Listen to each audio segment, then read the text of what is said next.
नमस्कार, मेरा नाम डॉक्टर अविनाश चैतन्य है और मैं एक head and neck surgical oncologist हूँ। आज मैं आपसे एक बहुत गंभीर विषय में बात करने के लिए आया हूँ।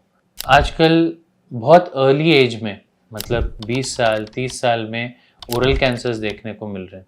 ऐसा पहले नहीं होता था। पहले एटलीस्ट 20-30 साल तंबाकू खाने के बाद लोगों को कैंसर डायग्नोस होता था और उसके बाद उसकी ट्रीटमेंट होती थी। कल मेरे पास ओपीडी में एक पेशेंट आए, उम्र सिर्फ 30 साल, कहते हैं मुंह में अल्सर है। मैंने कहा स्ट्रेस की वजह से होगा, क्या हो गया दिखाइए। पर देखते ही समझ गया कि वो कैंसर है।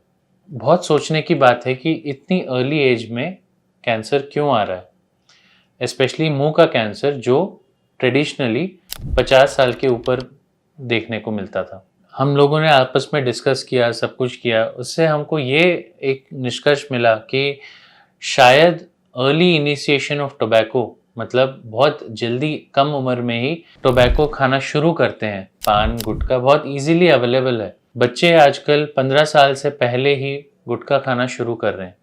पर ऐसा क्यों हो रहा है? कहाँ से मिल रहा है उनको ये सब करने के लिए? क्योंकि उनको एक्सपोजर ज़्यादा है, एडवर्टाइजमेंट ज़्यादा हो रही है एंड उनके अवेलेबिलिटी ज़्यादा है।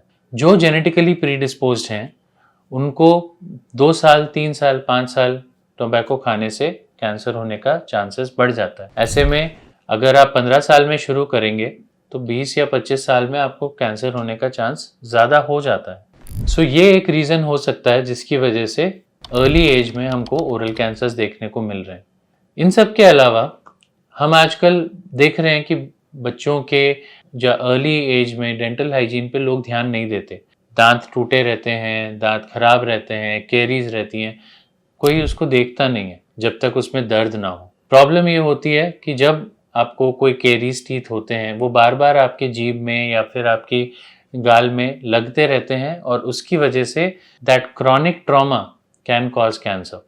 आजकल की फूड हैबिट्स और स्ट्रेस भी एक कॉज हो सकता है, क्योंकि आजकल हम देखते हैं कि बहुत लोग रेड मीट और फ्राइड फूड्स और फास्ट फूड्स की तरफ जा रहे हैं, जिसमें हमें ऑक्सीडाइजिंग फूड्स ज़्यादा रहते हैं और एंटीऑक्सीडेंट्स जो अपने सेल की रिकवरी में हेल्प करते हैं वो फूड्स कम रहते हैं।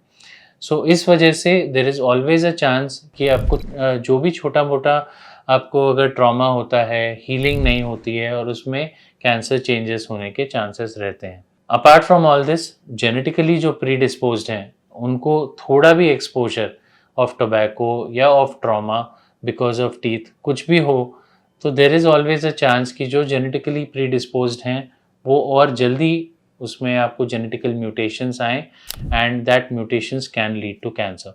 सो इसीलिए इट इज़ ऑलवेज बेटर कि आपको जो भी छोटा छाला हो या लॉन्ग स्टैंडिंग छाला हो, ठीक ना हो रहा हो दवाइयों से, तो आप एक स्पेशलिस्ट को दिखाएं, अर्ली स्टेज में ट्रीटमेंट कराएं, क्योंकि अर्ली स्टेज में डायग्नोस होने के बाद सही ट्रीटमेंट से आप नॉर्मल लाइफस्टाइल जी सकते हैं। बट अगर स्टेज बढ़ता है, आपको प्रॉब्लम ज़्यादा होती है, तो उसका ट्रीटमेंट करना भी मुश्किल होता है और आपको कॉम्प्लिकेशंस भी ज़्यादा होती हैं। So it's always better to have early diagnosis and correct treatment for a good treatment of oral cancer. Thank you.